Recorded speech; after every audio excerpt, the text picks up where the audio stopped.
All right, Kristyn Clarke here with PopCultureMadness.com, and I am backstage at Voodoo Experience. Could you introduce yourselves to our site visitors, please? Yes, I am Sister Sparrow of Sister Sparrow and the Dirty Birds. My first name is Arlie. Happy to be here. Great. So you guys are here. New York is home base for you guys, right? So how are you enjoying New Orleans?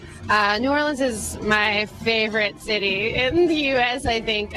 So I'm having a great time. I always do when I'm here. I love this place. That's awesome. And you guys had an early set today. So how was the crowd? It was good. They were surprisingly awake. It was good. It started small, it got bigger, and the sun came out. It was really fun. And we threw down as we do, even if it's early in the morning. So that's awesome. So, do you have a preference between playing larger festivals like this one at Voodoo here versus smaller club shows?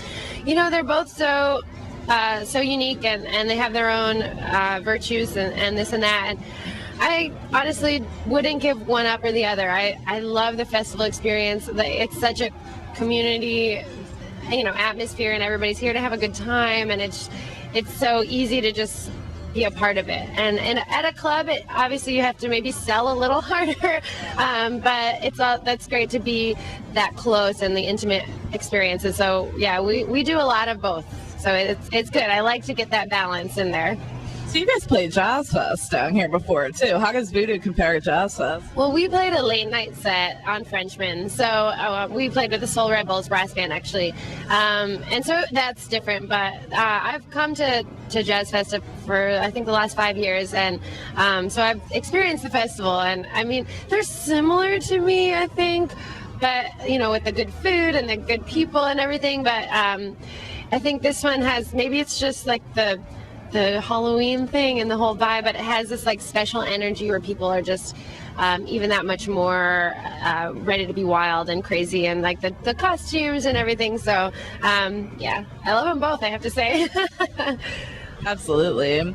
So currently your album came out back in February earlier this year. You guys working on any new material? Still obviously still touring pretty heavily behind that. You guys used implementing Kickstarter to raise some money. How did that work for you guys? It was totally successful. It was awesome. We needed a new van because we had been touring so intensely that our vehicle just bit the dust. So we were successful in raising the money, and it was really heartwarming to see fans like really putting themselves out there for us, and just so that we can continue to do what we want to do.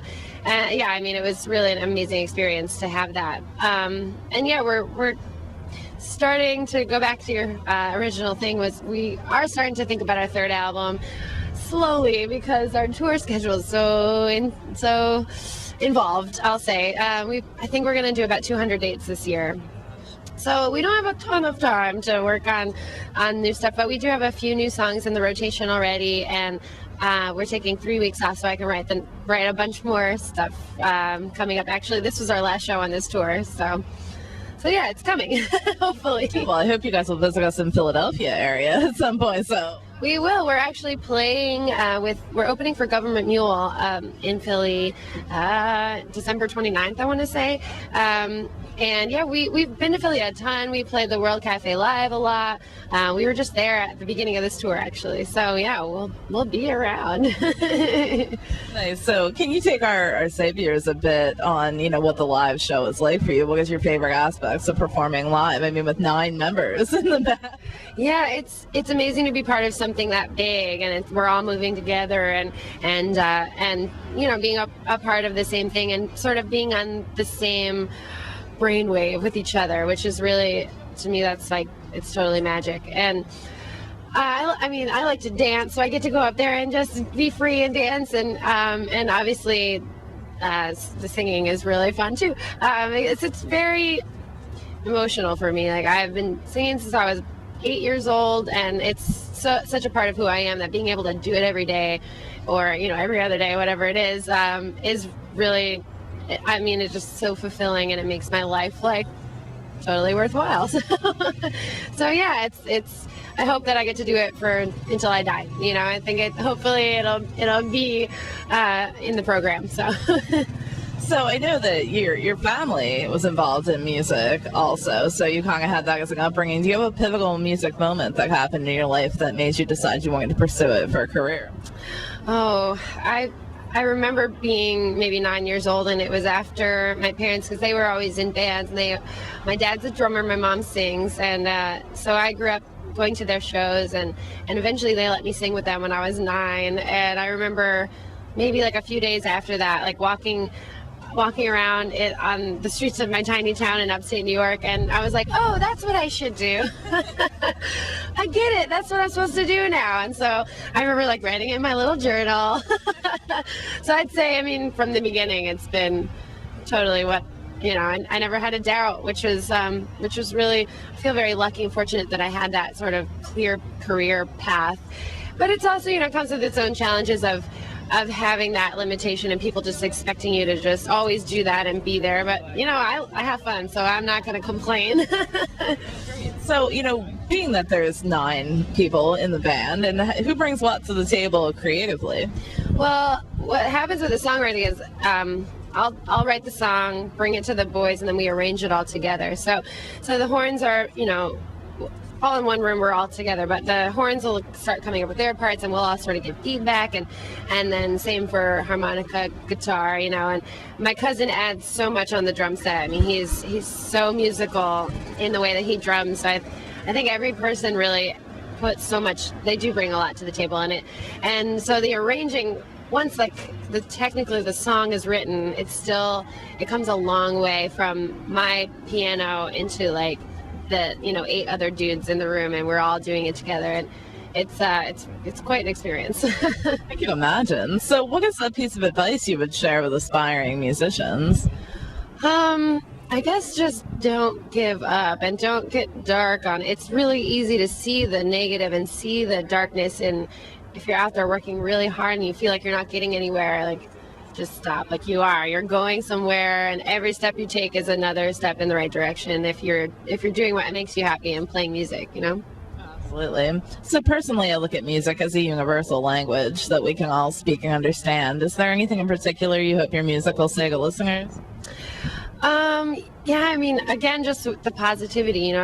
I really want to spread like joy and love and laughter and dancing, and just like that, you know, that happy place that I am in when I'm performing is what I want everyone to be feeling, and I want to try to, like, you know, sort of spread that around. So I think just that, like, you know, happiness. So what's one of the most memorable shows you've played? Well, I would have to say our CD release show at the Bowery Ballroom was in New York was a pretty memorable one. Just obviously our home base, and having all of our fans coming out, and, you know, our families, and like everybody being there, and it was just an insane show. But, you know, we do all these festivals too, and they all stick out in my mind, you know, Bonnaroo and Jazz Fest here, and now Voodoo, and it's hard to sort of pick just one, but yeah, they're all in there. Sure. So what is, you know, other than, you know, possible later work on more material and more touring, anything else on the horizon for the holiday season for you guys? Well, we're doing those big shows with Government Mule, and that's that's after Christmas, so right before the New Year. So that for us is a huge accomplishment, and I mean they're incredible, and Warren Haynes has sort of been there for us. We played his Mountain Jam, and we did our Ramble at Levon Helm Studios, and he was the special guest there. So I think he's a really important character and a really amazing person, and we're looking forward to that a lot. But hopefully in the new year, just more touring, more festivals, and you know, we've done a couple little TV spots. We're hoping maybe to do the crossover, some more TV appearances. But yeah, keep on keeping on. Awesome. Well, I want to thank you so much for taking a few minutes. What's the best way for us to keep up to date? I'm sure you guys are pretty active on social media and all that. Yes, absolutely. Facebook.com/Sister Sparrow, and we're on Twitter, which is Sister Sparrow DB, and then our website, which is sistersparrow.com. Then that has everything. If you want to just skip it all, go there. Yeah, exactly. Well, thank you so much for taking a few minutes. I appreciate it. Have a good day. You too.